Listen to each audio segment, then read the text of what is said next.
Hello, and welcome to Bitesized Audio on YouTube.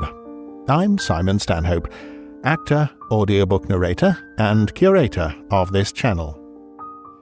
On the channel you can hear my narrations, more than 100 to date, and more to come, of classic short stories, mostly from the Victorian and Edwardian eras, including vintage ghost stories, detective stories, and other classic tales of mystery and suspense. To accompany the narrations, I put a short profile of the authors in the video description, as well as some general background notes on the stories for those who'd like to know more. If you enjoy this content, please hit subscribe, like, share, leave a comment if you'd like to, and thank you for listening.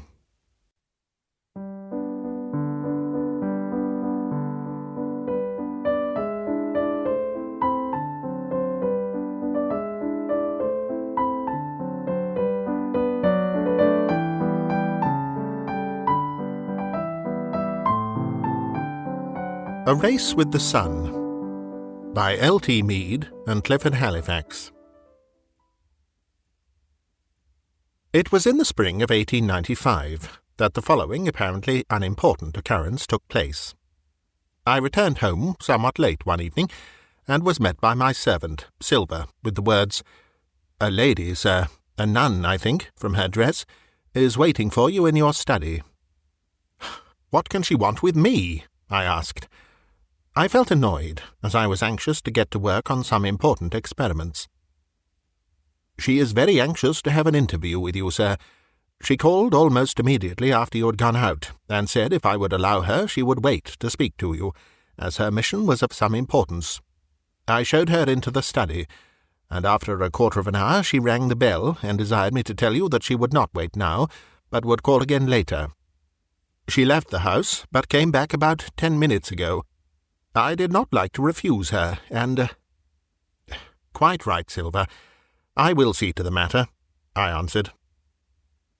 I went straight to the study, where a bright, young-looking woman, in the full costume of a nun of the Church of Rome, started up and came forward to meet me. She made a brief apology for intruding upon me, and almost before I could reply to her, plunged into the object of her visit. It so happened that she knew a young man in whom I was interested, having come across him when in hospital. She confirmed my views with regard to him, told me a subscription was being got up for his benefit, and asked if I would contribute towards it. I gave her 2 sovereigns. She expressed much gratitude, and speedily left the house.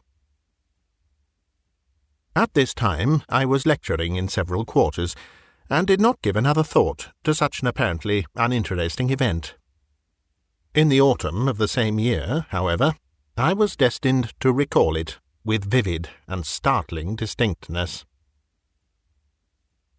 During the special autumn I was, as I fondly hoped, approaching the magnum opus of my life. I was in a fair way to the discovery of a new explosive, which would put gunpowder, dynamite, and all other explosives completely in the shade. It was to be smokeless, devoid of smell, and also of such a nature that it would be impossible for it to ignite except when placed in certain combinations. Its propelling power would be greater than anything in existence. In short, if it turned out what I dreamed, it would be a most important factor in case of war, and of immense use to England as a nation. Giddy hopes often throbbed in my head as I worked over it. My experiments were progressing favourably, but I still wanted one link.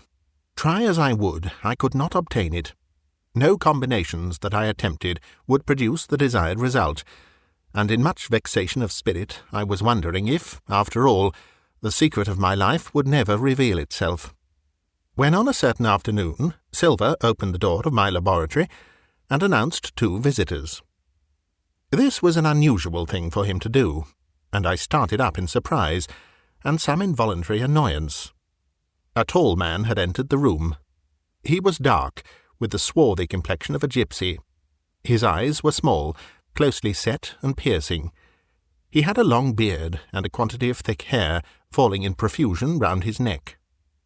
Immediately following him was a little man, in every sense of the word his antitype. He was thin and small, clean-shaven and with a bald head. The two men were total strangers to me, and I stood still for a moment, unable to account for this intrusion. The elder of the two came forward with outstretched hands. "Pardon me," he said. "I know I am intruding. My name is Paul Lewin.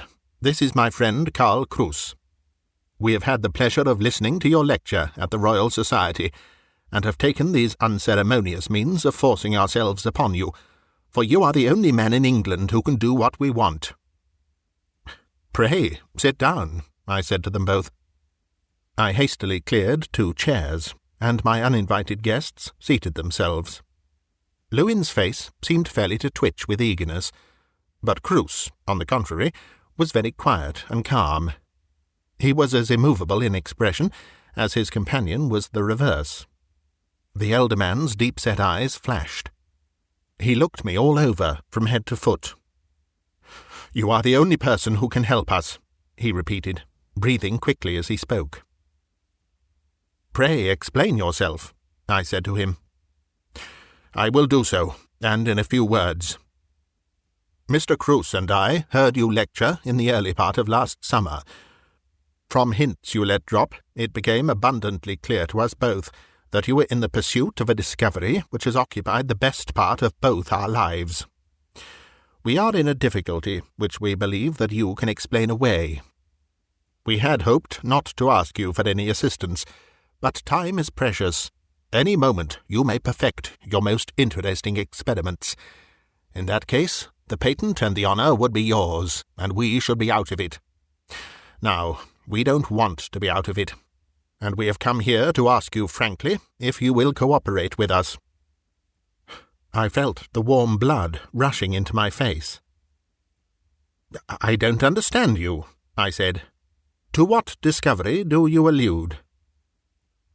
"To that of the great new explosive," said Kruse. I sprang to my feet in ill-suppressed excitement. "You must be making a mistake," I said. "I have not breathed a word of the matter over which I am engaged to a living soul."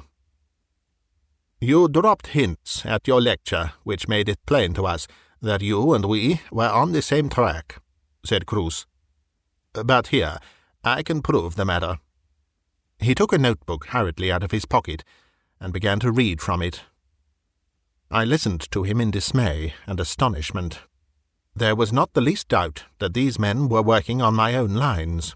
Nay, more, that their intelligence was equal to my own, and it was highly probable that they would be first in the field. "The fact is this," said Lewin. "My friend and I have been really working with you, step by step.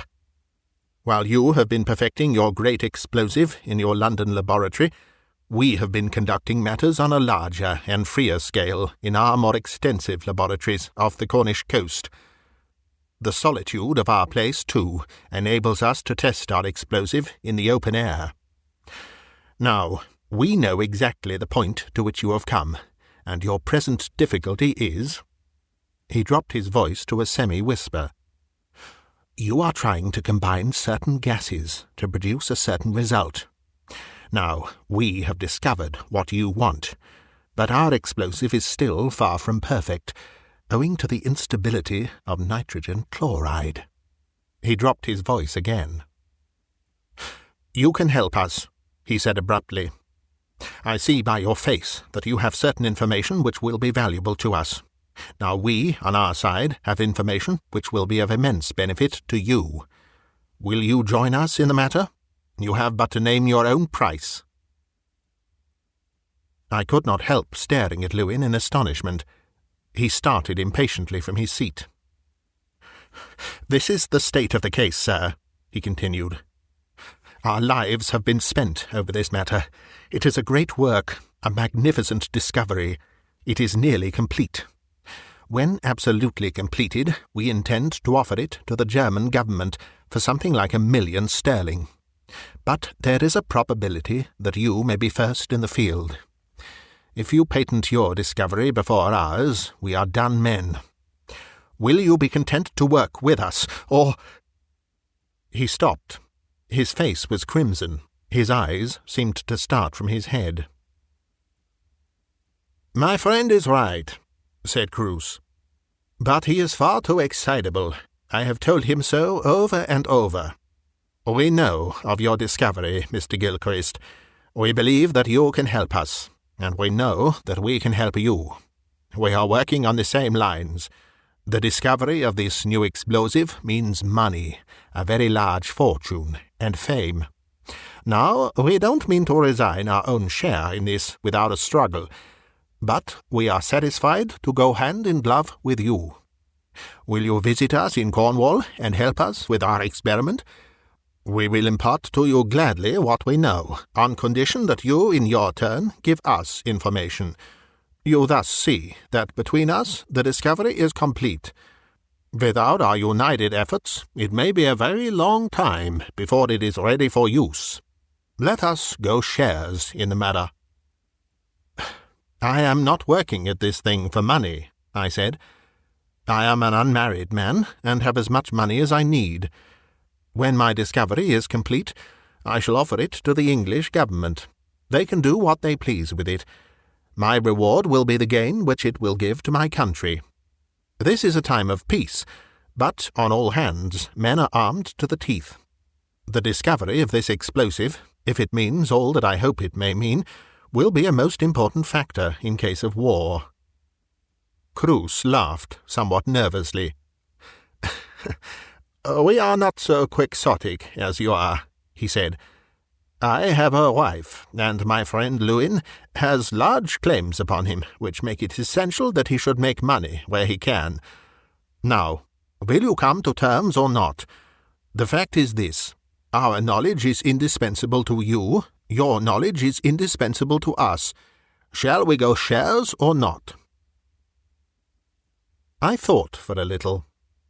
I had begun by being much annoyed with my strange visitors, but now, in spite of myself, I was interested. They not only knew what they were talking about, but they had something to sell, which I was only too willing to buy. "Can I look at your notes for a moment?" I said to Cruce. He immediately handed me his notebook. I glanced over what he had written down. His statements were clear and to the point. There was no doubt that he and his companions were working on identical lines with myself. "I cannot give you an answer immediately," I said. "Your visit has astonished me. The knowledge that you and I are working at a similar discovery has amazed me still more. Will you call upon me again tomorrow? I may then be in a position to speak to you." They rose at once, Lewin with ill-suppressed irritation, but Cruce quietly. The moment I was alone, I gave myself up to anxious thought. It was impossible to pursue any further investigations that day, and, leaving the laboratory, I spent the rest of the evening in my study. At night I slept little, and on the following morning had resolved to make terms with the Cornish men. They both arrived at 10 o'clock, accompanied now by a pretty young woman, whom Cruce introduced as his wife. The moment I saw her face, I was puzzled by an intangible likeness to someone else. She was fair-haired, and, I had little doubt, had German blood in her veins. Her eyes were large and blue, and particularly innocent in expression. Her mouth was softly curved. She had pretty teeth, and a bright smile. She was like thousands of other women, and yet there was a difference. I felt certain that she was not a stranger to me, but where and under what possible circumstances I had met her before was a mystery which I could not fathom. She apologized in a pretty way for forcing herself into my presence, but told me she was really as much interested in the discovery as her husband and friend, and as the matter was of the utmost importance, had insisted on coming with them to visit me today. Having asked my guests to be seated, I immediately proceeded to the subject of their visit. "I have thought very carefully over this matter," I said, "and perceive that it may be best in the end for us to come to a mutual arrangement. But I can only do so on the distinct understanding that if this explosive is completed, it is not to be offered to a foreign nation, except in the event of the English government refusing it. That is extremely unlikely, as, if it is perfected on the lines which I have sketched out in my mind, it will be too valuable for us as a nation to lose. I am willing, gentlemen, I continued, to help you with my knowledge, provided you allow a proper legal document to be drawn up, in which each of us pledges the other that we will take no steps with regard to the use of the explosive, or the surrendering our rights in it, but with the concurrence of all three. My lawyer can easily prepare such a document, and we will all sign it. On those terms, and those alone, I am willing to go with you." Lewin looked by no means satisfied, but Cruse and his wife eagerly agreed to everything that I suggested.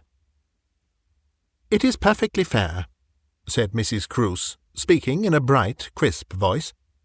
"We give you something, you give us something. When the explosive is complete, we go shares in the matter.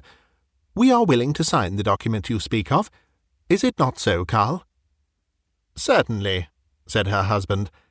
"Mr. Gilchrist's terms are quite reasonable." Lewin still remained silent. "I have nothing else to suggest," I said, looking at him. "Oh, I am in your hands," he said then. "The fact is, the thing that worries me is having to offer this to England. I am not a patriot in any sense of the word, and I believe Germany would give us more for it." "My terms are absolute," I repeated. "I am rather nearer to perfect discovery than you are, and the matter must drop, and we must both take our chances of being first in the field, if you do not agree to what I suggest." "I am in your hands," repeated the man. "When the legal document is drawn up, I am willing to sign it." "And now," said Mrs. Cruse, coming forward and pushing back the fluffy hair from her forehead, "you will immediately arrange to come to us in Cornwall, will you not, Mr. Gilchrist?" "Certainly," I replied, "and the sooner the better, for if this thing is to be completed, we have really no time to lose. I can go to Cornwall the day after tomorrow, and bring my lawyer's document with me." "That will do capitally," said Mrs. Cruse. "We ourselves go home tonight. We are greatly obliged to you. This is our address." She took out her card-case as she spoke, extracted a card, and hastily scribbled some directions on the back. "Our place is called Castle Lewin," she said. "It is situated on the coast, not far from Crewe Mash. The country around is very wild, but there is a magnificent view and some splendid cliffs. Your nearest station is Crewe Mash. Our carriage shall meet you there and bring you straight to Castle Lewin." "You had best take an early train," said Lewin. "That is, if you want to arrive in time for dinner. A good train leaves Paddington at 5:50 in the morning. I am sorry we are asking you to undertake so long a journey." "Pray, do not mention it," I answered. "I am quite accustomed to going about the country, and think nothing of a few hours on the railway." "We will expect you the day after tomorrow," said Mrs. Cruse. "We are greatly obliged to you. I am quite sure you will never repent of the kindness you are about to show us." She held out her hand frankly. Her blue eyes looked full into mine. Again I was puzzled by an intangible likeness. Where, when, how had I met the gaze of those eyes before? My memory would not supply the necessary link. I took the hand she offered, and a few moments later my guests had left me alone. I went out at once to consult my lawyer, and told him of the curious occurrence which had taken place. He promised to draw up the necessary document, and begged of me to be careful how far I gave myself away. "There is no doubt that the men are enthusiastic scientists," I said. "It is plainly a case of give and take, and I believe I cannot do better than go shares with them in the matter." Mr. Scrivener promised that I should have the terms of agreement in my possession that evening, and I returned home. The next day I made further preparations for my Cornish visit, and on the following morning, at an early hour, took train from Paddington to Crewe Mash. The season of year was late October, and as I approached the coast, I noticed that a great gale was blowing seawards. I am fond of nature in all her stormy moods, and as I had the compartment to myself, I opened the window and put out my head to inhale the breeze. I arrived at Crewe Mash between 5 and 6 in the evening. Twilight was already falling, and rain was pouring in torrents. It was a desolate little wayside station, and I happened to be the only passenger who left the train. A nicely appointed brougham and a pair of horses were waiting outside, and with her head poked out of the window, looking eagerly around, I saw the pretty face of Mrs. Cruse. "Ah, you have come. That is good," she said. "I determined to meet you myself. Now, step in, won't you? I have brought the brougham, for the night is so wild. We have a long drive before us, over 10 miles. I hope you won't object to my company." I assured her to the contrary, and seated myself by her side. As I intended to return to town on the following day, I had only brought my suitcase with me. This was placed beside the driver, and we started off at a round pace in the direction of Castle Lewin. To get to this out-of-the-way part of the country, we had to skirt the coast, and the wind was now so high that the horses had to battle against it. The roads were in many places unprotected, and less sure-footed beasts might have been in danger of coming to grief, as they rounded promontories and skirted suspicious-looking landslips. The drive took over an hour, and long before we reached Castle Lewin, darkness enveloped us. But at last we entered a long avenue. The horses dashed forward. The carriage made an abrupt turn, and I saw before me an old-fashioned, low house with a castellated roof and a tower at one end. We drew up before a deep porch. A manservant ran down some steps, flung open the door of the brougham, and helped Mrs. Cruse to alight. "See that Mr. Gilchrist's luggage is taken to his room," she said, "and please tell your master and Mr. Lewin that we have returned. Come this way, please, Mr. Gilchrist." She led me into a square and lofty hall, the walls of which were decorated with different trophies of the chase. The floor was of oak, slippery and dark with age, and although the evening was by no means cold, a fire burned on the hearth at one side of the room. The fire looked cheerful, and I stepped up to it not unwillingly. "From the 1st of October to the 1st of May, I never allow that fire to go out," said the young hostess, coming forward and rubbing her hands before the cheerful blaze. "This, as I have told you, Mr. Gilchrist, is a solitary place, and we need all the home comforts we can get. I am vexed that my husband is not in to receive you, but, I hear him." She started and listened attentively. A side door, which I had not before noticed, opened, and Cruse and his extraordinary dark companion both entered the room. They were accompanied by a couple of pointers, and were both dressed in thick jerseys and knickerbockers. Cruse offered me his hand in a calm, nonchalant manner, but Lewin, who could evidently never check his impetuosity, came eagerly forward, grasped my hand as if in a vice, and said with emphasis, "We are much obliged to you, Mr. Gilchrist. Welcome to Castle Lewin. I am sorry the night is such a bad one, or, late as it is, we might have had a walk round the place before dinner." "No, Paul," said Mrs. Cruse. "You must not think of taking Mr. Gilchrist out again. He has had a long railway journey and a tiring drive, and would, I am sure, like to go to his room now to rest and dress for dinner." "I will show you the way," said Cruse.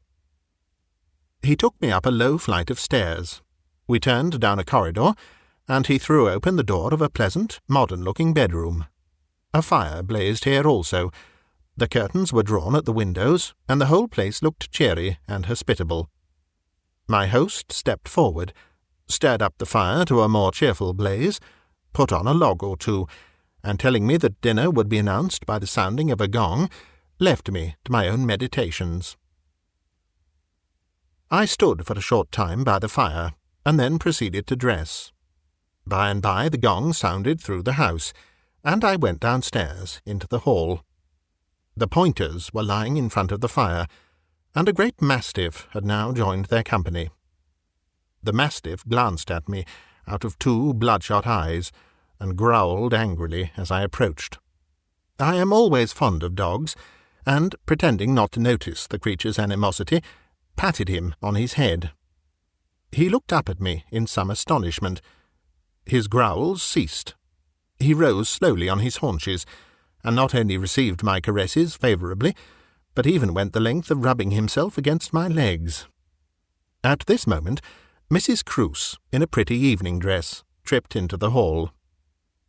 "Ah, there you are," she said. "And I see Demoniac has made friends with you.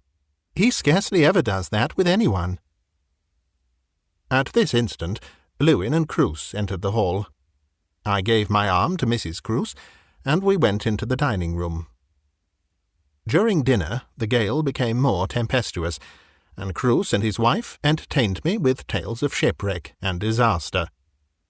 The cloth was removed, and an old mahogany table, nearly black with age and shining like a looking-glass, reflected decanters of wine and a plentiful dessert. "Pass the wine round," said Lewin. "Pray, Mr. Gilchrist, help yourself. I can recommend that port.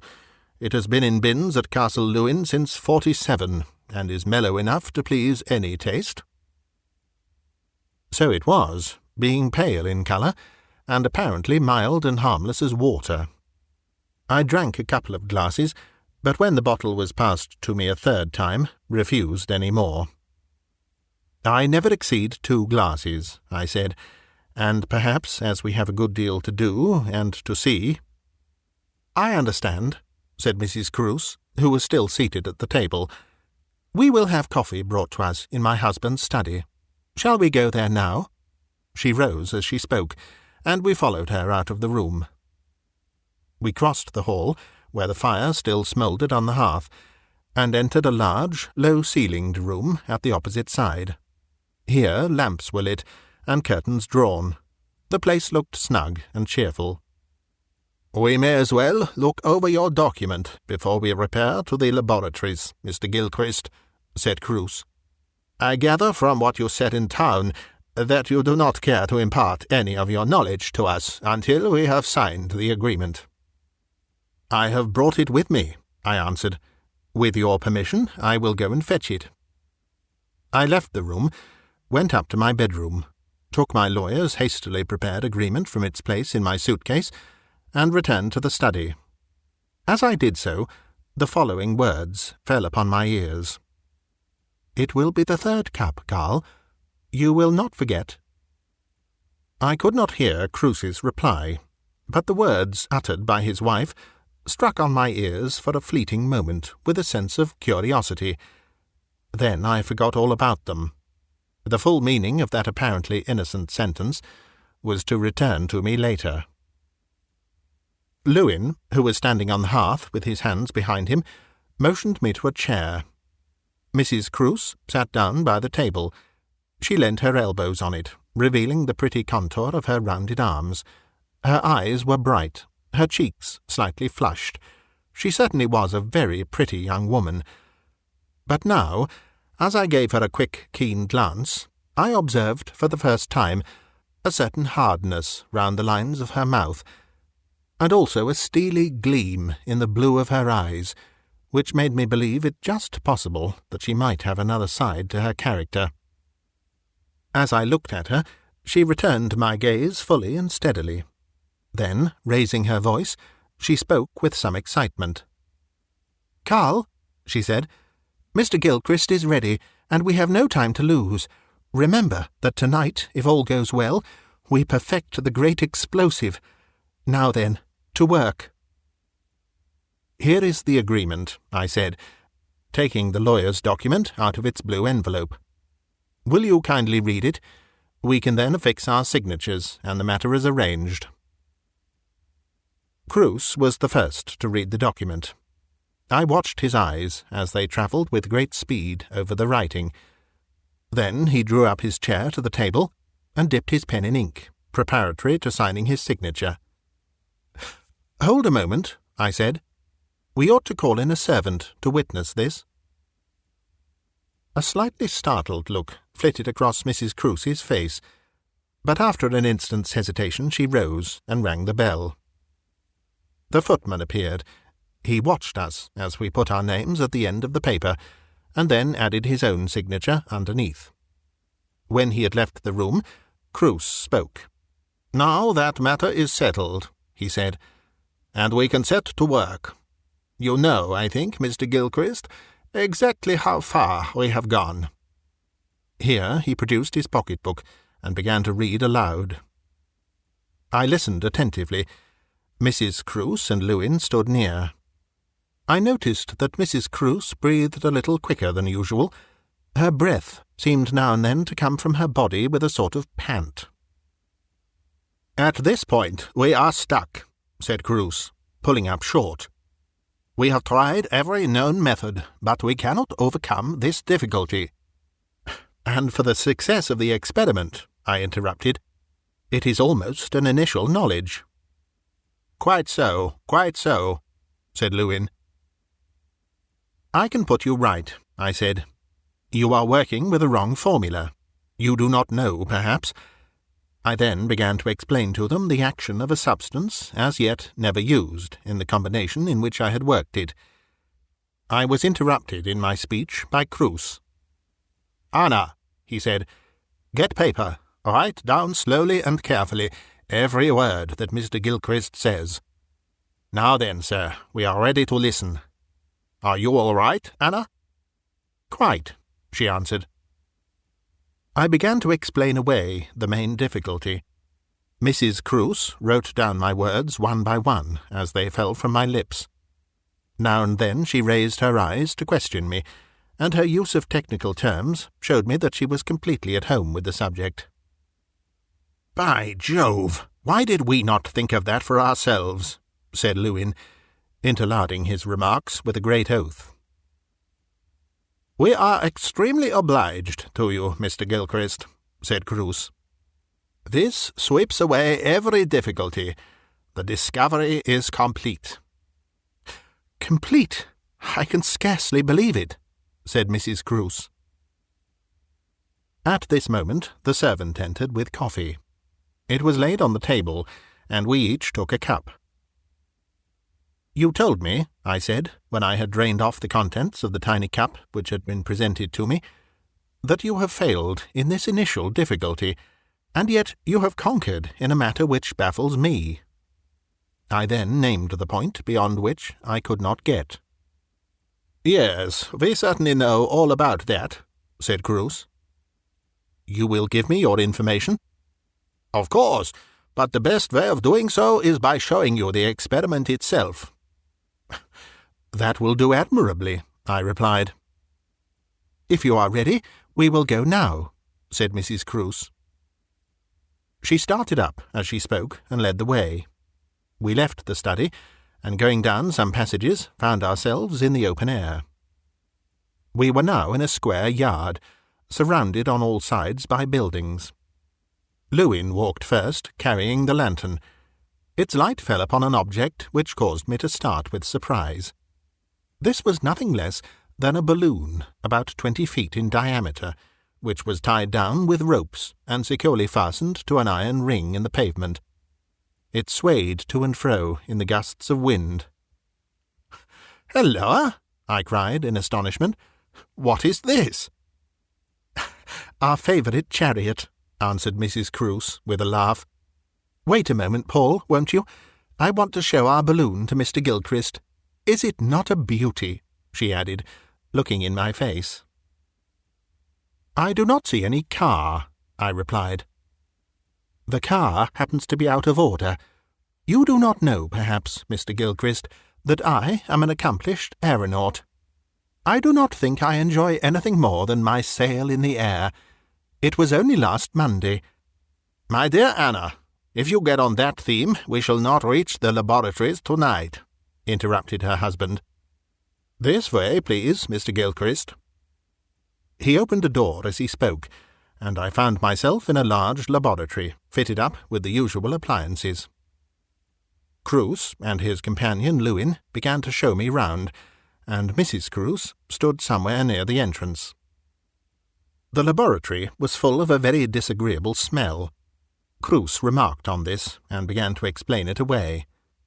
"We were making experiments until a late hour this afternoon," he said, "with some isocyanides, and as you are aware, the smell from such is almost overpowering, but we thought it would have cleared away by now." "I hope you don't mind it," said Lewin. "Well, I know it well, of course," I answered, "but it has never affected me as it does now. The fact is, I feel quite dizzy." As I spoke, I reeled slightly, and put my hand to my head. "The smell is abominable," said Cruz. "Come to this side of the laboratory. You may be better if you get nearer the door." I followed my host. "What is the matter with you, Mr. Gilchrist?" said Mrs. Cruz the moment she looked at my face. "It is those fumes, my dear," said her husband. "They are affecting Mr. Gilchrist in a curious way. He says he feels quite dazed." "I do," I answered. "My head is giddy. It may be partly the long journey." "Then I tell you what," said the wife in an eager voice. "You shall not be worried with any more experiments tonight.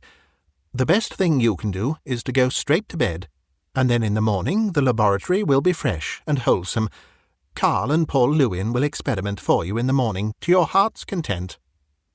"Yes, really it is the best thing to do," said Cruz. I sank down on a bench. "I believe you are right," I said. My sensations puzzled me not a little. When I entered the laboratory, I was full of the keenest enthusiasm for the moment when Cruz and his companion should sweep away the last obstacle towards the perfecting of the grand explosive. Now it seemed to me that I did not care whether I ever learned their secret or not. The explosive itself, and all that it meant, might go to the bottom of the sea, as far as I was concerned. I only longed to lay my throbbing and giddy head on my pillow. "I will take your advice," I said. "It is quite evident that in my tired state these fumes must be having a direct and poisoning effect upon me." "Come with me," said Cruz. "You must not stay a moment longer in this place." I bade Mrs. Cruz and Lewin good night, and Cruz, conducting me through the yard where the balloon was fastened, took me to my bedroom. The fire burned here cheerfully. The bed was turned down. The snowy sheets and befilled pillows seemed to invite me to repose. I longed for nothing more in all the world than to lay my head on my pillow. "Good night," said Cruz. He held out his hand, looking fixedly at me as he spoke. The next moment he had left the room. I sank into a chair when he was gone, and thought as well as I could of the events of the evening, but my head was in such a whirl that I found I could not think consecutively. I threw off my coat, and, without troubling to undress, lay down and fell into a deep and dreamless slumber. "Have you got the hydrogen and chlorine ready?" These words, whispered rapidly, fell upon my ears with distinctness. They did not disturb me, for I thought they were part of a dream. I had a curious unwillingness to open my eyes, or to arouse myself. An unaccountable lethargy was over me, but I felt neither frightened nor unhappy. I knew that I was on a visit to Lewin and Cruz in Cornwall, and I believed myself to be lying on the bed where I had fallen into such heavy slumber some hours ago.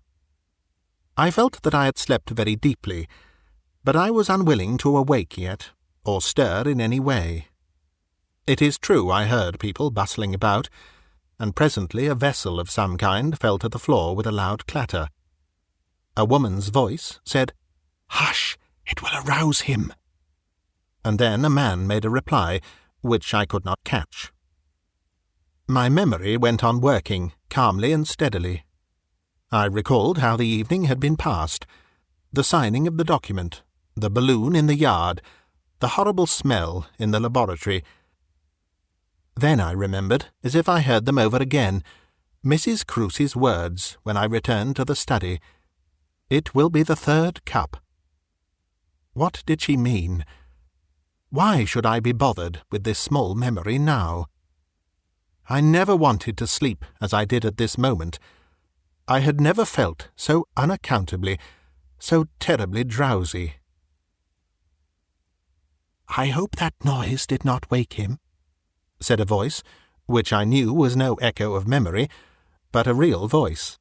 I recognized it to be that of Mrs. Cruce. "He is right enough," replied her husband. "I gave you enough narcine to put into his coffee to finish off a stronger and a bigger man. Don't worry. Yes, Lewin, I will help you in a moment to carry him into the yard." "The storm is getting less," said Mrs. Cruce. "Be quick. Oh, surely he is dead," she added. "If not dead, all but," replied her husband. "I tell you I gave him a stiff dose. He never moved nor uttered a sigh when we took him from his bedroom." Lethargic as I undoubtedly was, these last words had the effect of making me open my eyes. I did so, blinking with the stupor which was oppressing me. I stared vacantly round me. Where was I? What had happened? My limbs felt as if weighted with lead, and I now experienced, for the first time since I had heard the voices, an unaccountable difficulty in stirring them. I tried to raise my hand, and then I was conscious of a hideous pang. The knowledge flashed across me that I was bound hand and foot. I was, then, the victim of foul play. But, good God, what awful discovery had I just made? My memory was becoming quite active, but my whole body felt numbed and dulled into a lethargy which almost amounted to paralysis. Making a great effort, I forced myself to turn my head. As I did so, a woman's face peered down into mine. It was the face of my hostess, Mrs. Cruce. She turned quickly away. "He is not dead," I heard her whisper. "He is coming round." At that moment I knew where I was. I was lying on the floor of the laboratory. How had I got there? What was about to happen? I found my voice. "For God's sake, what is the matter?" I cried. "Where am I? Is that you, Mrs. Cruce? What has happened?" The moment I spoke, Mrs. Cruce stepped behind me, so that, bound as I was, I could no longer see her face or figure. The light in the laboratory was very dim, and just then the huge form of Lewin came between me and it. He bent over me, and putting his hands under my shoulders, lifted me to a sitting posture. At the same moment, Cruce took hold of my feet. In that fashion, without paying the slightest attention to my words, they carried me into the yard where the balloon was fastened. The contact with the open air immediately made me quite wide awake, and a fear took possession of me, which threatened to rob me of my reason. "What are you doing? Why am I bound in this fashion? Why don't you speak?" I cried. They were dumb, as though I had not uttered a word. I struggled madly, writhing in my bonds. "Mrs. Cruce," I cried out, "I know you are there. As you are a woman, have mercy. Tell me what this unaccountable thing means. Why am I tied hand and foot? If you really mean to kill me, for God's sake, put me out of my misery at once." "Hold your tongue, or I'll dash your brains out," said the ruffian Lewin. "Anna, step back. Now, Carl, bring the ropes along." As the brute spoke, he flung me with violence upon a plank, which ran across the iron hoop to which the meshes of the great balloon were attached. I struggled to free myself, but in my bound condition was practically powerless. "What are you doing? Speak, tell me the worst," I said. I was gasping with terror, and a cold sweat had burst out in every pore. "If you want to know the worst, it is this. You are going to carry your secret to the stars," said Lewin. "Not another word, or I'll put an end to you on the spot." As he spoke, he and his companion began to lash me firmly to the plank. My hands, which were already tied together round the wrists, were drawn up over my head, and fastened securely by means of a rope to one end of the plank. My feet were secured in a similar manner to the other. Just at this instant, a sudden bright flash of lightning lit up the yard, and I caught sight of a large, dumbbell-shaped glass flask, and also what appeared to be a tin canister. These Cruz held in his hand, and proceeded, with Lewin's assistance, to fasten round the outer side of the plank, just under where I was lying. They were kept in their places by an iron chain. As soon as this operation was over, Lewin began to slash away at the ropes which kept the balloon in the yard. I now found myself lying stretched out flat, unable to move a single inch, staring up at the great balloon which towered above me. It was just at that supreme moment of agony, amid the roaring of the gale, that Mrs. Cruz, coming softly behind me, whispered something in my ear. "I give you one chance," she said. "The loop which binds your hands to the plank is single." She said nothing more, but stepped back.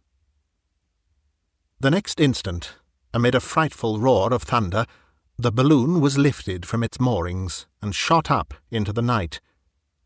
As it cleared the buildings, the full force of the gale caught it, and I felt myself being swept up with terrible velocity into the very heart of the storm. Blinding flashes of lightning played around me on every side, while the peals of thunder merged into one continuous, deafening roar. Up and up I flew, with the wind screaming through the meshes of the network, and threatening each moment to tear the balloon to fluttering ribbons. Then, almost before I was aware of it, I found myself gazing up at a wonderful star-flecked firmament, and was drifting in what seemed to be a breathless calm. I heard the thunder pealing away below me, and was conscious of bitter cold. The terrible sense of paralysis and inertia had now, to a great extent, left me, and my reason began to reassert itself. I was able to review the whole situation. I not only knew where I was, but I also knew what the end must be. "Hydrogen and chlorine," I muttered to myself. "The dumbbell-shaped glass vessel which is fastened under the plank contains, without doubt, these two gases, and the tin canister which rests beneath them is full of nitroglycerine. Yes, I knew what this combination meant. When the first glint of the sun's rays struck upon the glass vessel, it would be instantly shattered. The nitroglycerine would explode by the concussion, and the balloon, and I myself, would be blown into impalpable dust, beyond sight or sound of the earth. This satanic scheme for my destruction had been planned by the fiends in human shape who had lured me to Cornwall. Having got my secret from me, they meant to destroy all trace of my existence.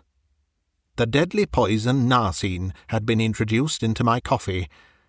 I knew well the action of that pernicious alkaloid, and now perceived that the smell in the laboratory had nothing whatever to do with my unaccountable giddiness and terrible inertia. Narcine would, in short, produce all the symptoms from which I had suffered, and would induce so sound and deadly a sleep that I could be moved from my bed without awakening. Yes, the ruffians had made their plans carefully, and all had transpired according to their wishes. There was absolutely no escape for me. With insane fury, I tore at my bonds. The ropes only cut into the flesh of my hands. That was all. The storm had now passed, quite out of hearing, and I found myself in absolute stillness and silence. I was sailing away to my death at the dawn of day. So awful were the emotions in my breast that I almost wished that death would hasten in order to end my sufferings. Why had not the hydrogen and chlorine exploded when I was passing through the storm? Why had the lightning not been merciful enough to hurry my death? Under ordinary circumstances, they would certainly have combined if they had been subjected to so much actinic light. I could not account for my escape until I suddenly remembered that in all probability the stopcock between the two gases in the dumbbell-shaped glass had only been turned just when the balloon was sent off, in which case the gases would not have had time to diffuse properly for explosion. At the dawn of day, the deadly work would be complete. The question now was this: how long had I to live, and was there any possible means of escape? The action of the drug had now nearly worn off, and I was able to think with acuteness and intelligence. I recalled Mrs. Cruce's strange parting words. The loop which binds your hands to the plank is single. What did she mean? After all, it was little matter to me how I was bound, for I could not stir an inch. Nevertheless, her words kept returning to me, and suddenly, as I pondered over them, I began to see a meaning. The loop was single. This, of course, meant that the cord was only passed once round the rope straps which secured my wrists together. I nearly leapt as I lay upon my hard and cruel bed, for at this instant a vivid memory returned to me. Years ago I had exposed a spiritualist who had utilized a similar contrivance to deceive his audience. His wrists had been firmly tied together, and then a single loop was passed between them and fastened to a beam above his head. He had been able to extricate himself by means of a clever trick. I knew how he had done it. Was it possible that my murderous hosts had tied my hands to the plank in a similar manner? If so, notwithstanding their sharpness, what an oversight was theirs!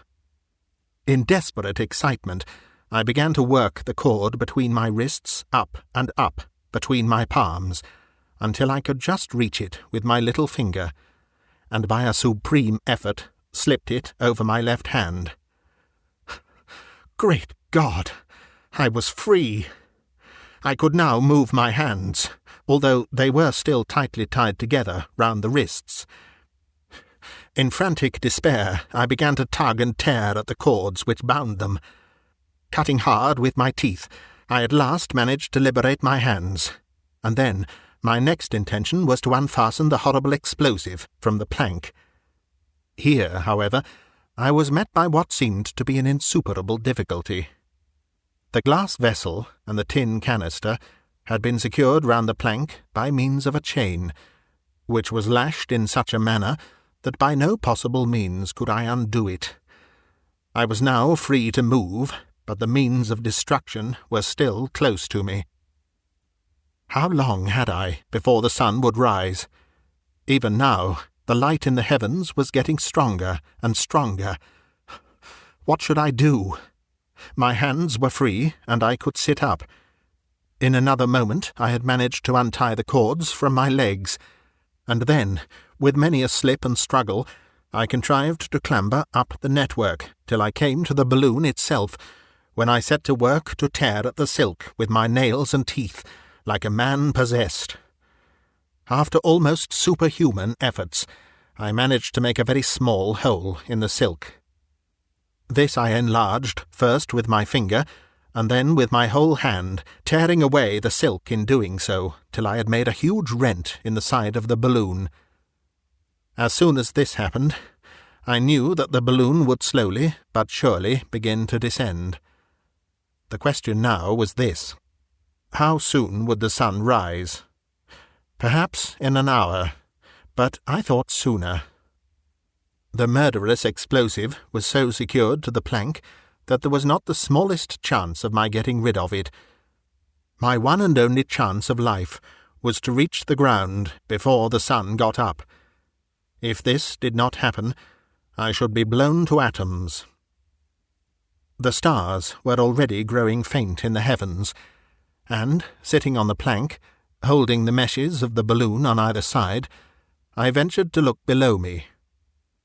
I saw, with a slight feeling of relief, that the wind must have changed, for, instead of being blown seawards, as was doubtless the intention of my murderers, I had gone a considerable way inland.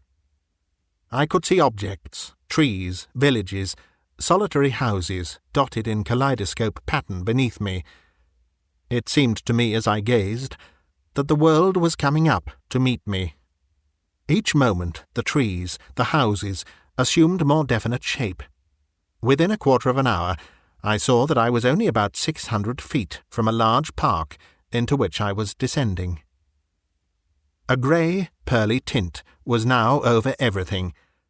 This, moment by moment, assumed a rose hue. I knew by past experience that in 5 minutes at the farthest the sun would rise, and striking its light across the glass vessel would hurl me into eternity.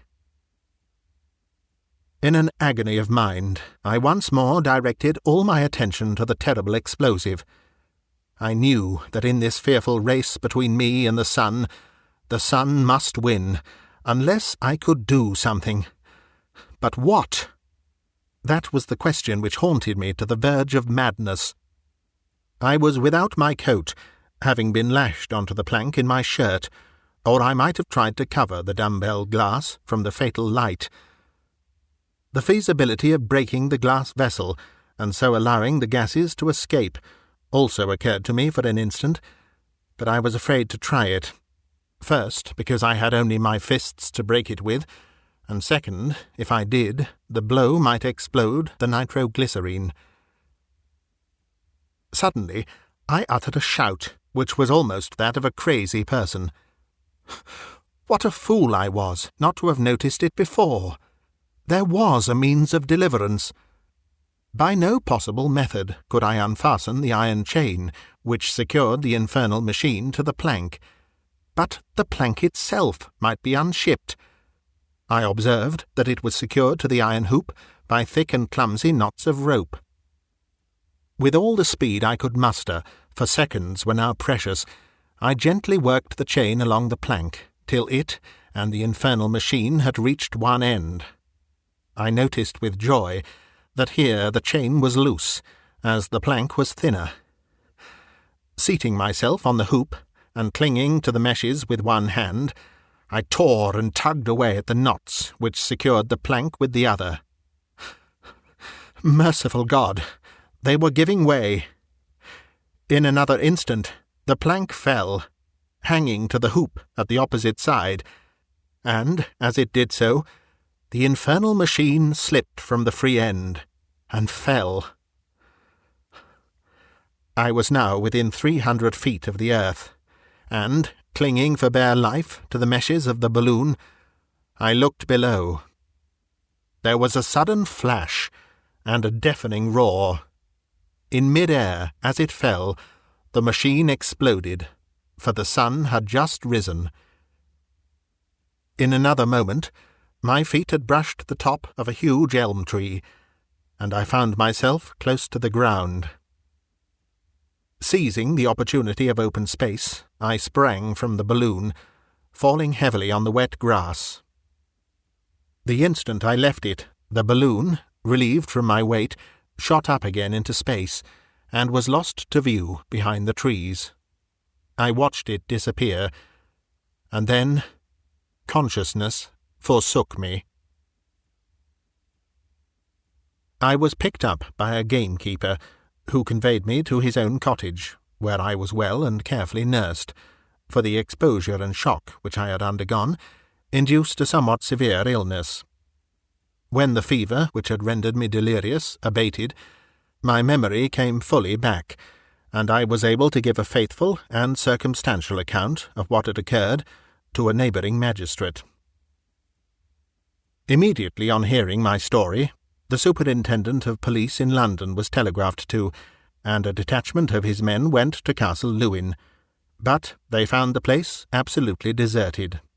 My would-be murderers had beyond doubt received news of my miraculous escape, and had decamped. I have only one thing more to say. On my return to London, amongst a pile of letters which awaited me, was one which I could not peruse without agitation. It ran as follows: "You acted on my hint, and have escaped, truly as if by a miracle. We are about to leave the country, and you will, in all probability, never hear anything of us again. But it gives me pleasure, even in this crucial moment, to let you know how easily you can be duped. Have you ever guessed how we got possession of that secret, which was all yours and never ours? Do you recall the lady who, dressed as a nun, came to see you about 6 or 7 months ago? You believed her story, did you not? May I give you one word of warning? In future, do not leave your alphabetically arranged notebooks in a room to which strangers may possibly have access. Farewell."